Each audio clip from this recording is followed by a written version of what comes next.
और बीएचयू में विवादित सवाल को लेकर माहौल पूरी तरह से गर्म नजर आ रहा है, जिसे लेकर आक्रोशित छात्रों ने विरोध प्रदर्शन किया। तो वहीं से लेकर हमारे संवाददाता धर्मेंद्र चौबे ने अखिल भारतीय संत समिति के महामंत्री जितेंद्रानंद सरस्वती से खास बातचीत की। एक रिपोर्ट देखिए।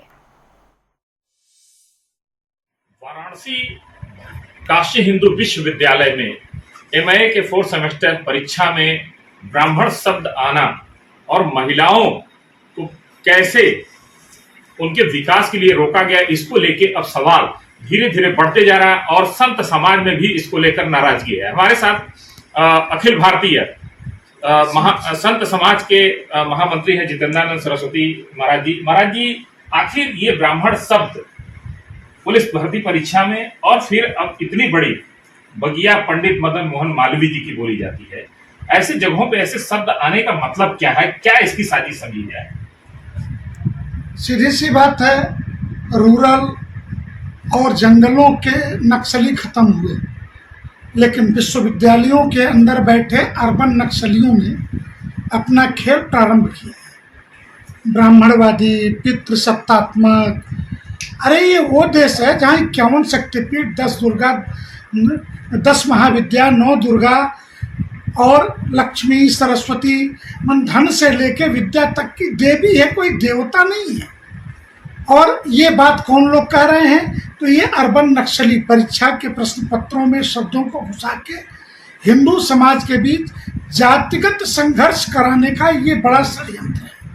और मेरा मानना है कि इन शब्दों को डालने वालों पे सबसे पहले FIR विश्वविद्यालय प्रशासन करे, सस्पेंड करे और इनकी गिरफ्तारी होनी ही चाहिए। और ये लोग, जो लोग भारत में कि ब्राह्मण नारी के शिक्षा का विरोधी था, तो आचार्य मंडन मिश्र और भगवत पाद शंकराचार्य का शास्त्रार्थ 2500 साल पहले हुआ और उभय भारती उस शास्त्रार्थ में निर्णायिका थी। गार्गी, मैत्रेयी से लेकर के आर्यभट्ट ने जब गणित का महान ग्रंथ लिखा तो अपनी पत्नी के नाम लीलावती के नाम पर ही क्यों रखा? अगर हम पितृसत्तात्मक लोग थे।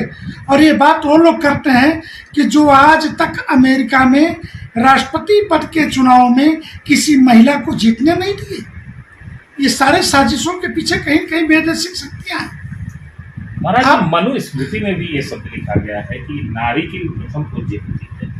हमारे धर्म शास्त्रों में इस बात पर लेकिन बार बार ये ब्राह्मण शब्द जो आ रहा है और राजनैतिक दृष्टिकोण से भी देखा जाए तो कहीं न कहीं ब्राह्मण को आहत करने का बार बार प्रयास किया जा रहा है। आप संत समाज से हैं, इतने बड़े संत हैं, आखिर कौन हो सकता है इसके पीछे? ये कौन सा चेहरा है, कौन सा मुखौटा है? मैंने पहली बात कह दी आपको, अर्बन नक्सली, इसलिए कि उत्तर प्रदेश 25 करोड़ से ज्यादा की आबादी का बड़ा राज्य है। यहाँ विधानसभा चुनाव के काउंटडाउन शुरू हो चुके हैं।